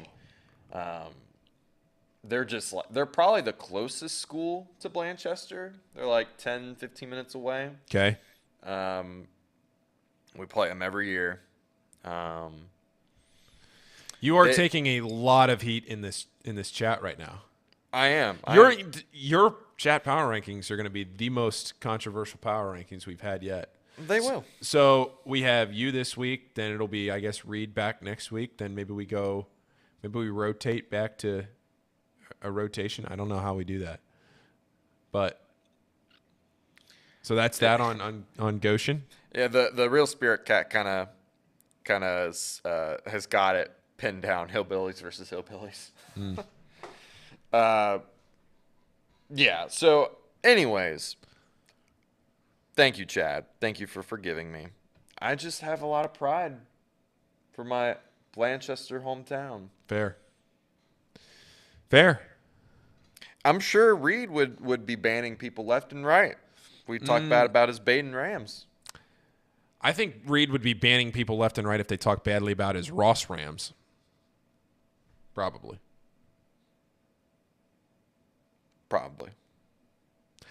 Reed's got a big game tonight. Hamilton and Baden baseball. Or so I hear. That's what he was telling me. Reed's going to let us know if he's going to take any of that equipment down there. Let's do the game. Is he broadcasting the game? I think that's what he said he was possibly going to do. Oh, okay. I thought he was just I don't know if the he's game. going to go through with it, but it's a possibility. Casey, I need you. Am I okay sitting here? Like, I'm nervous now sitting next to you. Am I safe? Because I don't feel safe. Well, don't talk crap about my Blanchester Athletics. Trust me, I would not dare. If you do that, then you'll be sorry. I wouldn't dare. You know, Reed sent me down a rabbit hole last night trying to go back and find my high school stats for baseball. Couldn't find much. Could not find much. Stats? Well, when he was talking yesterday, when you were trying to do the cherry on top, and he was trying to find like some footage or whatever. I don't have one single piece of video evidence that I played high school athletics, which is a shame. I'm really disappointed about that. The more I thought about it last night, but I spiraled trying to find any kind of stats. Found my pitching stats, and that was about it. Here's how bad the defense was. You know what? I'm not even going to throw my team under the bus. I'm not going to do it. I'm going to take ownership. I let the guys hit the ball. If I was going to throw anybody under the bus, I would say that I allowed 20 runs in 35 innings my senior year in 5 complete games. I'm not throwing anybody under the bus. I'm taking ownership for the fact that the guys got the hits against me. If I was to throw anybody under the bus, I would say that I think I only allowed 6 earned runs or 7 earned runs of those 20. I think 13 of them were unearned runs because that's the kind of defense we were rolling with. But I would. So you are kind of throwing your teammates. No, I would never do that. No, I would never do that. Never. I would never do that, Tom. You would never do We're going to that. ask Tracy about that when he shows up. I would never do that. I want you to save these stats and ask Tracy his thoughts. I'll pull up my If he was a position player behind you and you made those comments, say, after the game in your meeting with the press, what would be his reaction to this? I pull up my max preps. I was not a hitter at all. I liked pitching, and I wasn't even all that good of a pitcher, but I was at least a better pitcher than I was a hitter. My senior year, I pitched in 5 games, complete game in all of them. I had a 3-2 record. And I had my last game, I had 10 strikeouts in my last game. I never thought I got double-digit strikeouts. Cool. Thanks, Reed. Gave me a little pat of confidence. He was talking about that yesterday. He was trying to find my high school stats. He couldn't find them, so I found a page. That's all I had. 57 2/3 innings, 3.76 ERA in my high school career. Opponents hit .258 against me. Did we wish Reed a happy birthday yet? I think we did on the show. Maybe not. Happy birthday, Happy Reed. birthday, Reed Mouse. I mean, he's getting hammered in here once again by the player formerly known as Mouse Cop. That drama never ends. A couple of thoughts before we get to Tracy here. And those are good numbers right there. I give it up. It up. One of the funniest moments of my high school career, and look, again, I was not a good pitcher. I was serviceable. Well, you were good. I was serviceable. You were maybe not great, but you were good. I was That's pretty damn good. I give it up to anybody. You complete games, I give it up. So go ahead. I was serviceable. You can be humble. But I will say one of the funniest moments of my high school career was senior year. We were playing one of the best teams in the state. And one of the points of pride that I had for my entire baseball career was that I had never allowed a home run as a pitcher. Little league, nothing. Had never allowed a home run. So we're in the dugout at one point. One of my friends comes up and he goes, "Isn't there some kind of stat that you've never given up a home run in your career?" I go, "Yeah, it's something I really take a lot of pride in." No joke. First batter, I think, next inning, guy hits a ball that we found the next day in our science class out in the pond back behind the field. Tough break for Paul. Didn't get mercy ruled in that game, though, so we're good. All right, I want to continue in this vein for a minute as we welcome in our good friend, the best 30 minutes of television twice a week, Tracy Jones. Tracer, first of all, good morning. How are you today? You look to be in Southern California mode today once again with a T-shirt. I am. Hey, listen, before we go to your question, I've got something for you. And it's kind of a serious note, but the whole Bob Huggins thing. What irony. Weren't you asked to speak to Bob Huggins' team about how hurtful words can be, right? Obviously, Huggins didn't hear that, did he? He didn't listen to your speech. I just think there's a lot of irony there.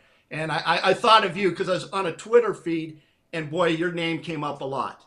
And I just want to get, what would you do, Thom? Do you think he deserves a second chance? What do you think happens with Huggins? You know what? I'm doing everything I can to try and remove myself from this situation because, I have tried very, very hard to, if there is such a thing, right my wrong for what I said. And it's terrible, and what he said is terrible. There's no question about that.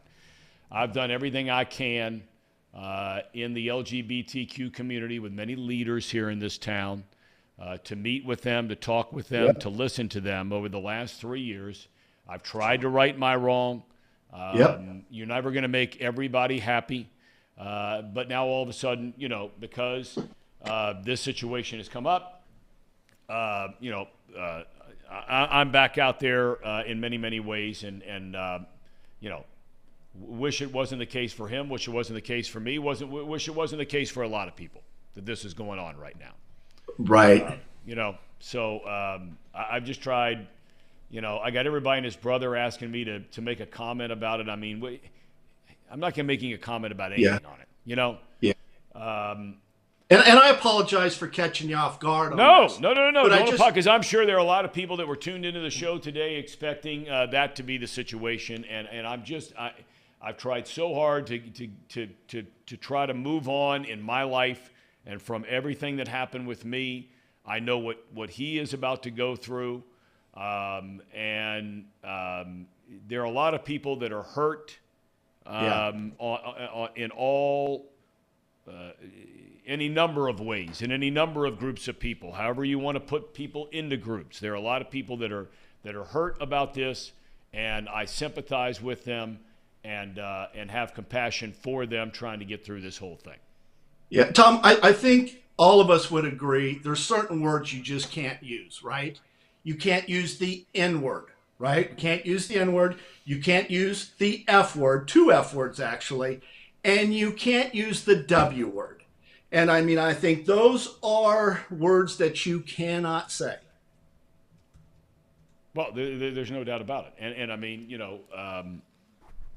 no question. All right. And you can't say the H word. You can't say that word either. Don't make me say it, Thom. And I think you're leaving a lot of people hanging. You're not going to make me say these words on air. Do you want me canceled? Do you want No, I definitely don't, because I've been through it. I don't want anybody out there canceled. Okay, you know what? I like to take risk. I'm going to do it. The W word, whitey. Cannot stand when people call me whitey. The C word, cracker. I don't like that word either. Okay. And the H word, hunky. Don't like that. When George Jefferson used to call his next door neighbor Thom, the one that dated the black woman, called him hunky, I was very offended by that, Thom. I love George Jefferson. That's my kind of guy. I love George Jefferson. Him and Archie Bunker both, I mean, I got a kick out of both of them, right? Why not? Yeah, people are a little more sensitive nowadays. Well, they are. And there's no way you could have that those kinds of television shows. And it's a shame, because I think there was a lot to be learned from those television shows, a lot to be learned from someone who is a bigot or is a racist or whatever it might be. You can learn and grow from it, but we don't want to do that anymore. Okay. I want to ask you about Paul here for a second, because he was just ripping off some of his numbers as a pitcher in high school. And I'm going to let him speak to what he just said. Now, Paul, don't change the narrative here. Yeah. Go through what you just said about one of your starts and the amount of runs and then earned runs. Please continue, Tracy, all of this ultimately leading to your reaction if you are a teammate of Paul Fritchner and you were playing left or center or right field, and then he's approached after the game by the media and he says the following. Paul? Tracy, again, let me make it abundantly clear here. I would never, ever, ever throw my teammates under the bus. They're good friends of mine. Would never do such a thing, okay?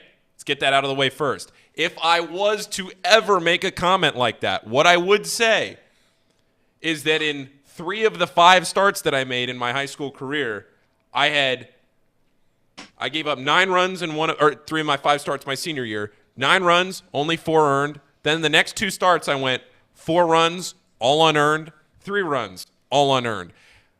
I am not saying that the defense behind me let me changing the down. narrative. I'm not saying Casey, that. Is he changing the narrative? He's changing it a little I'm bit. not. He is changing. I would never throw anybody under the bus. I'm simply pointing out the fact that my defense didn't exactly pick me up, and I think anybody that played with me in high school would probably laugh at that. You're not pushing them. You're just lightly nudging them under the bus. I'm lightly kind of. Well, someone said that he's pushed him in front of the bus. He just hasn't backed over him yet. Nah, maybe.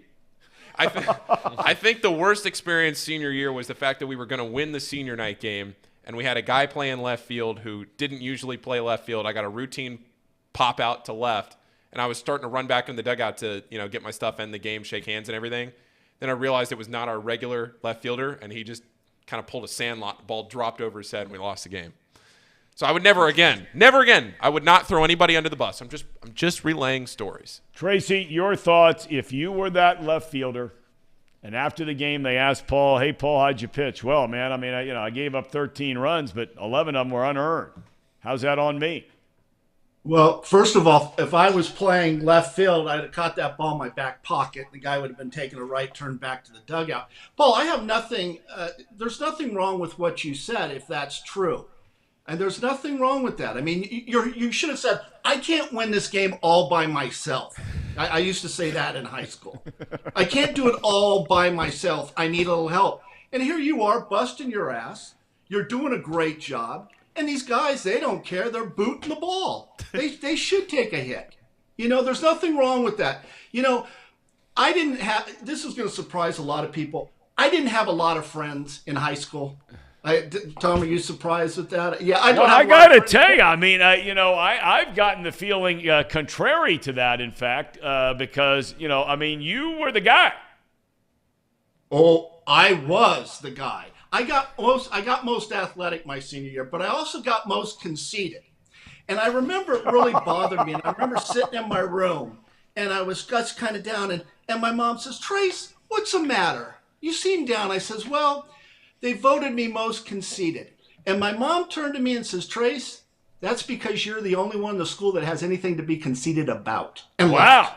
Wow. So, yeah, that's how my mom worked. She was straight up. So, Paul, the point is, I can't believe we're talking about your career, which I think is not very becoming of you. But, hey, you're being honest. You had no support. Yeah, so it goes. It's okay. We still won 3 of those games. It's all right. I don't know, Tracy. You are the same guy. Now, listen, I talk about this all the time. The reason we have you on the show, could you fill in this blank for me? Finish a sentence. Because I played the game? Because you played the game. Thank you. Yeah. We did not. You did. Okay?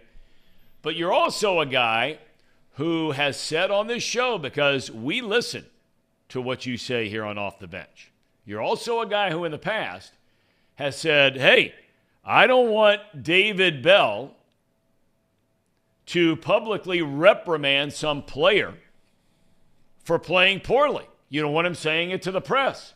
But you're all okay with Paul, basically, as we said, maybe not throwing his teammates in front of the bus. Maybe he threw him there, but he didn't run over him. But you'd be okay with that. I don't get it. Well, I would be upset if there was a routine fly ball to left field and my left fielder couldn't catch the ball. Or there's a routine ground ball to the shortstop and he boots it. Yeah, I got no problem. Now, the manager can't criticize his players. I do agree with that. But what Paul did in high school, and you could tell it still bothers him after all these years. I mean, I bet you loses sleep over it that, they made a lot of errors behind him when he played. Grinds my gears a little bit, I'll be honest. I watched that last play of the senior night game a little too often sometimes. It's brutal. I have a question for Casey. Casey, can I? Casey, first of all, here we go. Casey, has your fiance asked you to sign a prenuptial agreement? We talked about this one time, okay? I want to know that. And I'm also thinking about not going to the wedding and just doing the bachelor party. Because I find that weddings are like funerals. They're very depressing. Of course, you have a few drinks at the wedding. It's a good time. But, Thom, speak to this. It's all downhill after the first night, don't you think? Well, I don't know about the first night, but it's not too far down the trail because things begin to change. I mean, we understand how that works. Casey, any thoughts on that? I mean, I would be sad if you didn't come to the wedding, but we would be glad to have you at the bachelor party, Tracy. It would be a whole lot of fun if you were at both, though. Okay, here's a question for you. How much should I spend on your gift? Ooh, That's a good question. That's a very good question. And I got another question for you, Tracy, after this in that same vein. Go ahead, Casey. You're registered, did you say at Target? Yes. Okay, love Target. Yes. Was just in there the other night. Whatever you feel's appropriate for a ham and egger, like myself. That's a lame answer. At least Yeah. That's a lame $5. answer. I mean, like, At least $5. you know, five is a lot. Now, we because, know that it's that's not going to be $5. It's Tracy Jones, okay? Well, He's not going to spend $5 on your gift. But what is $2? I shop at the Dollar General, so $5. That's five things. So I mean that's a reasonable amount. Well, what happens if I do this? I know we're having potluck. That's what we're going to have. What if I bring a pot roast or something? That's perfect. Is that good That's enough? great. I think that's good. I think that's great. I think You that think that's feeds good? a lot of mouths. well, in At the Biden wedding. inflation, that might be tipping it up around $100. It probably is. It Probably. is. I think that's perfect. I like the idea, Tracy. I think you should bring a pot roast or potluck meal to the wedding, and I think that'll be good enough. You know what I'm going to do? You know you're going to get a bobblehead, right? You know that the bobblehead August 16th at U-All's Florence game, August 16th, Tracy Jones bobblehead. So you're going to get a bobblehead for you and your I mean, what did you just say the name of the team is? U-All's. It's not you-all's. You hate when I do that, don't you? Yeah, I do, because it's just y'all's. Florence, y'all's. August 16th, Tracy Jones bobblehead. But you know what? I think I'm just going to write you a check. How about that, Casey? Would that be all right? Yeah, that's fine. You know, let me ask you about that to follow up. Because, you know, our son is getting ready to graduate from high school. Casey, you're getting ready to get married. Okay, Paul probably getting married within the next decade. So, you know, I would say... After the Taylor Swift concert. Yeah, that's right. Maybe that night. But here's the deal. Seriously. Because I go back and forth with my wife, Polly, about this all the time when it comes to graduation presents, right? And our son, a lot of buddies he's grown up with, plays sports with. You know, there's about 7 or 8 of them that we're going to get graduation gifts for, that kind of thing, right? Your wedding, okay? I always say to my wife all the time, when it comes to young people, and they can be young people in high school, they can be a young person who had a bar mitzvah, they can be a young person who is getting married, right? Like you two are. I say to my wife all the time, cash is king. There's nothing better than getting some money and spending it on what you want to spend it on. How do you guys? She says it's tacky. Oh, I disagree. What? Just cash? Yeah, I mean, she says it's kind of lazy. No. Cash is king. I Cash is agree. king. You don't have to convince me. Tracer, what do you think? Oh, I think Danae's not a fan of giving cash. No, she is actually. I mean, all right. There's not much thought going into cash, but especially being young. Are you guys going to have that dance with your fiance that they put, money in the garter belt and all that kind of stuff? You're going to charge for parking, right? We're doing that. Yeah. What else are we doing? Potluck. To save money. Potluck. Potluck. Yeah, we're the doing coat the shoe rack. shining, right? Oh, the shoe shine. Tom's kid's doing that. Did he pick up some extra bucks? Yeah. Yeah. Bring Lukey over. He can shine everyone's shoes. And I think we're aren't we? If people bring coats, right? We've got some people. Nobody's gonna wear a coat. It's summertime. June 3rd. It's June. Might rain. That was one of Hopefully the not. options. Knock on wood. Well, isn't that usually good luck if it rains? No, I'm so sick of the people that say it's good luck if it rains on your wedding day. That's just you mentally convincing yourself that you didn't have a bad wedding day. They say it's good luck because it strengthens. We had a little bit in the Arizona desert. I was married outside, and it never rains in November in Arizona. Oh. And just as she was coming out, a light rain, and then all of a sudden it stopped. Yeah, there you go. Magic in the air. There you Tracer, magic, wedding day. Yeah. Well, then after, a week later, you know what? We had our wedding, a second wedding, at a vineyard in Temecula, and it was an incredible wedding. It really was. But what happened was someone stole the gifts, a few of the gifts that were on the table. Yes. No way. There were like 5 gifts taken.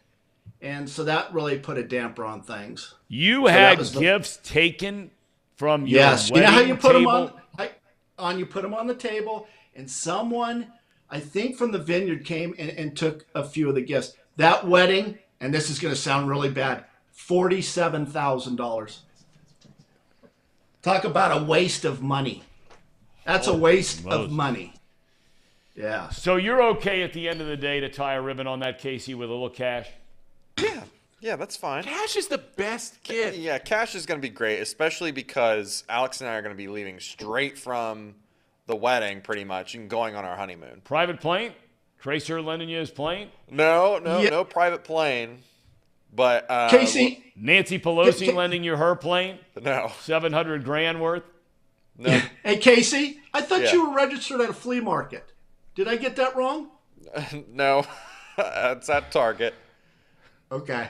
I wasn't sure. I thought we went a little higher than the Dollar General. Did Tomas ever put together, because Tracy hasn't been told, maybe Paul's been told, I haven't been told, I know there's a date, is there any itinerary yet?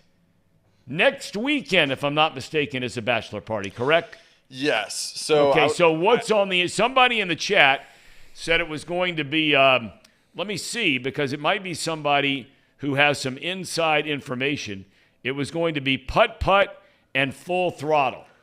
I can confirm that is not the case. So the plan is that we're going to go have this bachelor party this Saturday. So that's the 12th, right before Mother's Day, just so we can get tanked up and get through Mother's Day hungover, okay?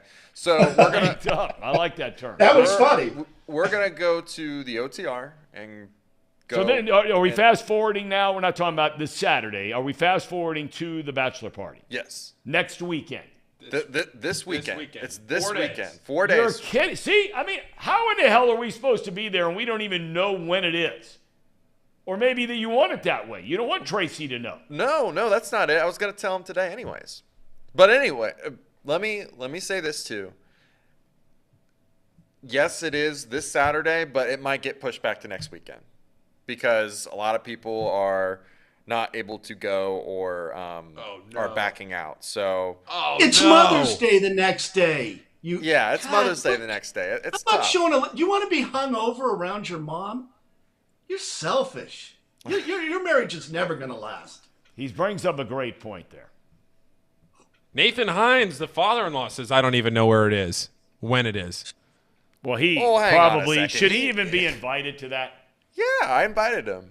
He knows. I told him it was this weekend. I just didn't know what time, like the actual time. Casey, of the we day. got to get this together, okay?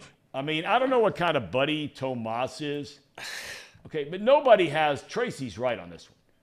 You know, you're going to see your mom. You're lucky to have your mother alive. Mine passed away a long, long time ago. You're going to see your mom the next day.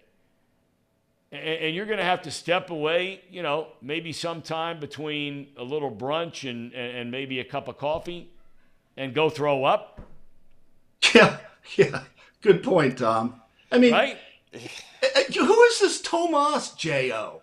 Who is this guy? You know, Casey, and I should have taken you up on it. You asked me to be your best man twice. Remember when you came to me and said, Trace, can you be my best man? I really should have taken you up on it because Tomas, being a second choice, he's not doing the job at all. He's not. You need to fire his ass. He really is not doing a good job. No. He's trying his best. I'll put it like that. He's trying his best. It's a lot. It's my fault, honestly, because it initially was just going to be the bachelor party that was going to go somewhere. That didn't work out.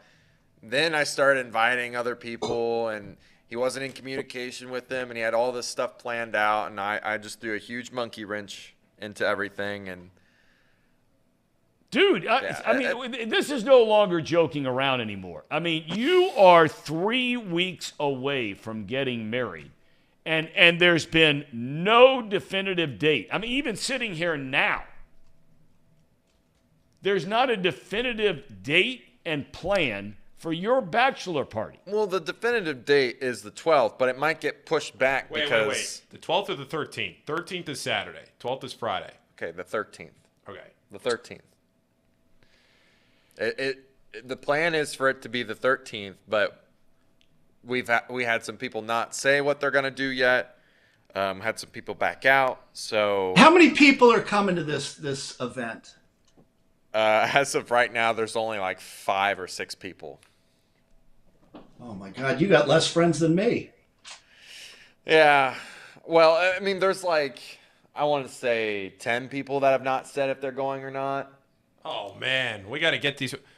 The people got to know they got RSVP. Tomas has jumped. Not like Yeah, RSVP, but like tell people they're coming. Tomas has jumped in the chat. He says, Casey just doesn't know the details on purpose. He's trying to make it a surprise for me. Tracer, what was your bachelor party like? The first one or the second one? Either one, doesn't matter. You know, I didn't have one. I didn't have a bachelor party. Kind of sad. I told you I didn't have any friends. It's tough to have a bachelor party when you got no friends. Well, you had to get married in the off season, right? I did get married. You know what? I do remember. We went to a strip bar in Orange County. My brother got in a big fight with a bouncer, and a guy who played with Shaquille O'Neal at LSU, Roberts, I think. Do you remember a guy? Yes, big guy, monster. Big guy. Stanley Great Roberts. guy. Stanley Roberts. Stanley Roberts. So we're getting this, it's like 5-on-5, and Stanley came, and I talked to him during the night, came and gave me a bear hug, and it was like, I couldn't move, Tom. I mean, he's like 6'11", wasn't he? Oh, yeah, And maybe 7'1". He was a monster. He was almost as big as Shaq. Yeah, I think he was playing for the Clippers maybe at the time. Okay. So that's what I did at my first bachelor. I had a big ass fight. My dad got into the fight. It was not a good, too many cocktails. You start getting those beer muscles. When I have tequila, we got problems. You give me vodka, I'm a nice guy. I'm a lover. Give me tequila, uppercuts.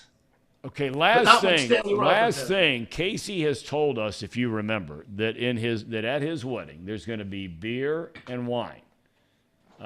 Will you be, bringing with you a little Grey Goose? In my flask. Yeah. I have a flask. Yeah, I will be bringing Grey Goose. Or if you want me to have a little excitement, I can fill it with tequila. That's probably not a good idea.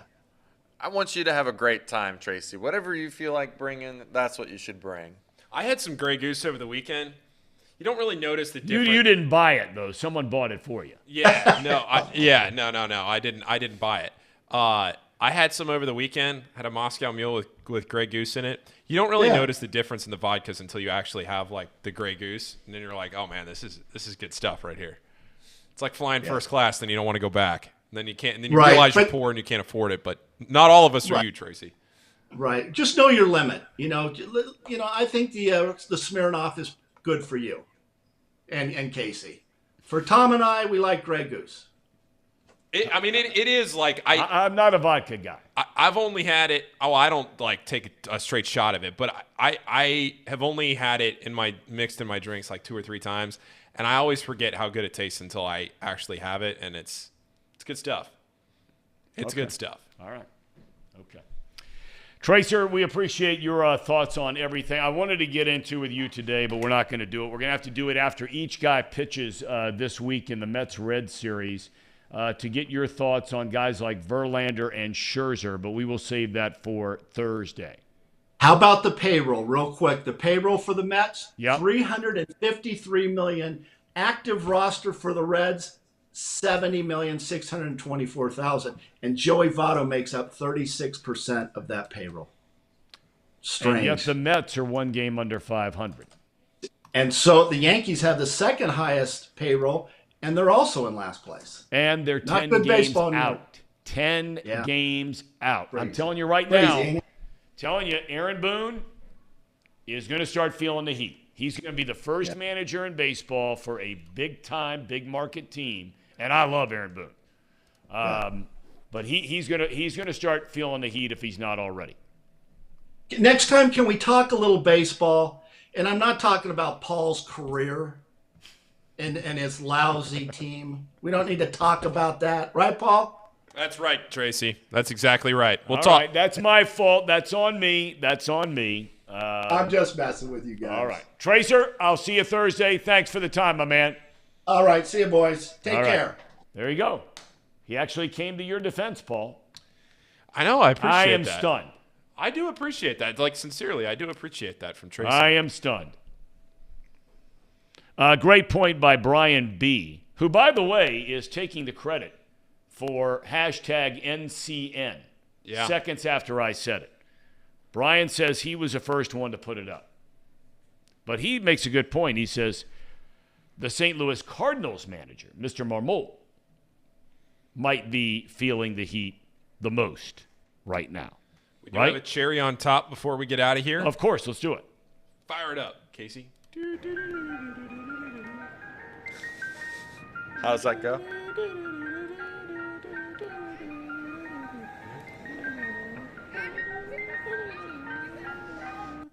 ChatGPT, AI generated, got asked, who are the best Major League Baseball players since 2000? This is the list that ChatGPT came up with. Do you agree with this list? I'll roll through it real quick, 1 through 10. Mike Trout. Since when? 2000. Okay. Mike Trout, just for people listening on podcasts, Mike Trout 1, Pujols 2, Jeter 3, Bonds 4, Cabrera 5, Kershaw 6, Suzuki 7, Randy 8, A-Rod 9, Mariano 10. A lot of great names there. Those are probably the 10 best names. Are they in the right order? I don't think they're in the right order. No, I don't. Yeah. I don't think they're in the right order, but I can't argue with any of the names. Pujols and Bonds are 1, 2 for me. And you can put any order you want. Bonds is number 1 for me. I hear you. I mean, the guy never got pitched to. He wasn't allowed to swing the bat. Some people are saying roided up, whatever it might be. I don't know. So, yeah, those are great names. Ichiro is the guy on that list who probably, along with Miguel Cabrera, more than any other names on that list, gets overlooked.